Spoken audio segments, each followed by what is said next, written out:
Bonjour à toutes et à tous. Là, je fais une petite vidéo sur l'étanchéité de la nouvelle cellule. C'est un petit moment que j'avais pas fait de vidéo, j'ai eu pas mal de choses à faire au jardin. Pour ceux qui suivent la chaîne secondaire, j'ai eu des petits déboires au niveau du jardinage dernièrement.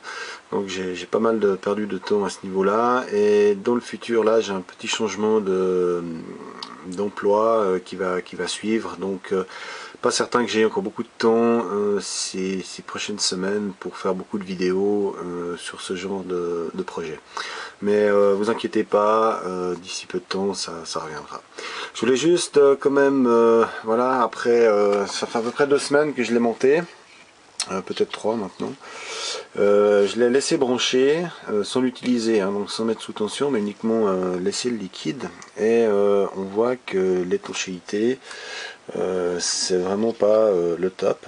Alors pourquoi, je sais pas exactement. Peut-être que je l'ai pas assez serré, ça c'est une possibilité. Deuxième chose, j'ai peut-être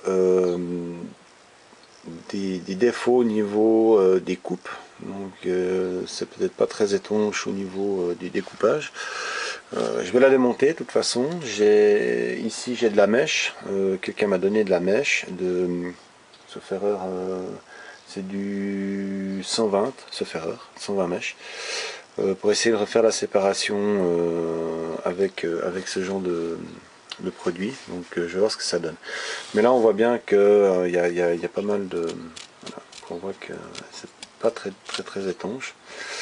J'ai pas eu d'eau sur la place où est posée la cellule, mais par contre on voit l'électrolyte qui a séché. Donc ça sointe, mais ça ne coule pas. Je vais commencer à la démonter, puis on va voir ce qui se passe au niveau des joints.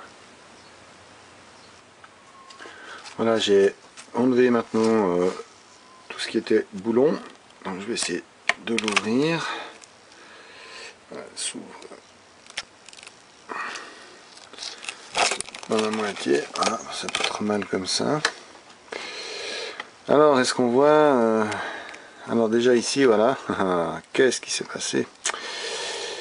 C'est très intéressant ce qui s'est passé. Ouh là là. Voilà, je sais ce qui s'est passé.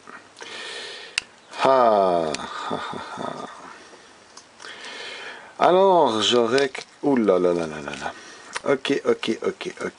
Donc, pour information, l'électrolyte que j'utilise, à mon avis, est extrêmement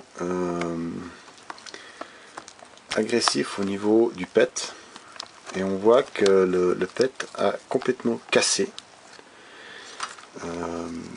Donc à mon avis c'est pour ça que ça coule de partout. Oh là là, ouais. Hein, vous voyez. Donc j'utilise de l'hydroxyde de sodium. Alors les joints, eux, ici il n'y a pas de problème, mais alors au niveau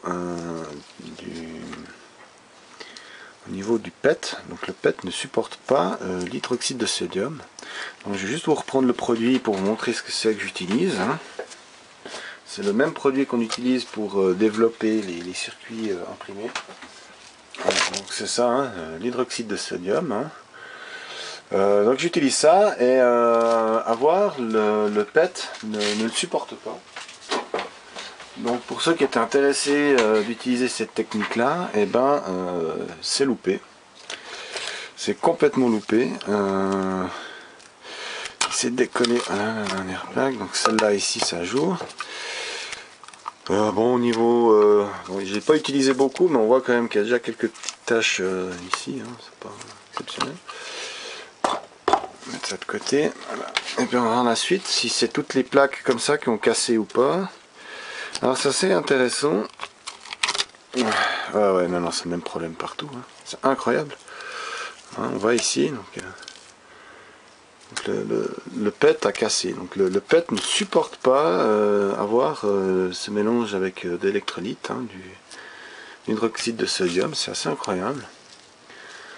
Le caoutchouc, lui, oui. Hein, donc là, si je démonte mon caoutchouc, il n'y a aucun souci. Donc, lui, il reste souple, hein, il n'y a aucun souci. Mais alors, le PET, pas du tout. Voilà. Donc c'est une surprise. Hein. La membrane, elle, n'a pas de problème, hein, elle est aussi souple, hein, donc il n'y a aucun souci. Par contre, alors le PET lui-même, voilà, il s'est cassé, quoi, il supporte pas. Alors voilà, c'est une surprise.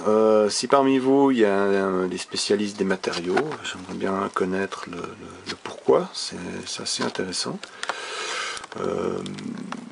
Pourquoi ce plastique ne supporte pas cet électrolyte? Alors maintenant, est-ce que ça risque de poser problème pour d'autres électrolytes? Je ne sais pas. Donc bon, je vais de toute façon passer à autre chose. J'ai ici donc de la mèche et je vais essayer de faire donc maintenant la séparation des gaz avec de la mèche. Je vais juste vous montrer ce que c'est. Voilà, la mèche, c'est comme ça, hein. Donc c'est un tissu en nylon qui est très fin, hein. Donc là c'est entre 90 et 120 mèches, hein. Donc ça veut dire entre 90 et 120 fibres par centimètre. On utilise ça pour faire de la sérigraphie, donc on met une peinture photorésistive en un seul, on nettoie et ensuite on a uniquement là où ça n'a pas été insolé, donc la peinture passe, c'est ce qui permet de faire des impressions. Maintenant c'est du nylon, donc la même matière que mes filtres ici, hein, que j'ai utilisé. Donc à voir, ça ne devrait pas poser problème. Maintenant la seule question que je me pose, c'est une fois que c'est serré, est-ce que l'étanchéité va se faire entre le joint et la matière ici, donc avec cette mèche. Est-ce que là ça va être assez étanche ou est-ce qu'il faut que je mette de la pâte à joint? Je pense que je vais jouer la sécurité. Donc je vais découper des carrés, hein, équivalents à mes joints, faire les trous aussi, hein, donc exactement la même chose que les joints, pour faire la séparation ici. Mais en plus de ça, je vais y mettre de la pâte à joint, hein, qu'on utilise en mécanique, pour vraiment être sûr qu'il n'y ait pas de problème d'étanchéité. Voilà. Donc c'est vraiment une surprise aujourd'hui de voir que cette matière PET, hein, ne supporte pas l'électrolyte. Ça, c'est incroyable. J'ai vu l'autre jour que ça avait pas mal sointé. J'ai dit oh là là, mon truc il est vraiment pas étanche. Et effectivement, donc, au niveau des plaques, là, ça joue. Voilà, c'est incroyable, hein. Vraiment il est cassé, c'est... Voilà, donc je vais tous... Oh là là, ouais, alors là il y a même la colle qui a lâché, hein, c'est fou. Tout est cassé, quoi, c'est incroyable. Donc voilà, je vais nettoyer tout ça, je vais préparer les autres morceaux avec la mèche, là, hein, avec cette fibre, et refaire le montage, puis je vous referai une petite vidéo pour voir ce que ça donne. Voilà, à tout bientôt.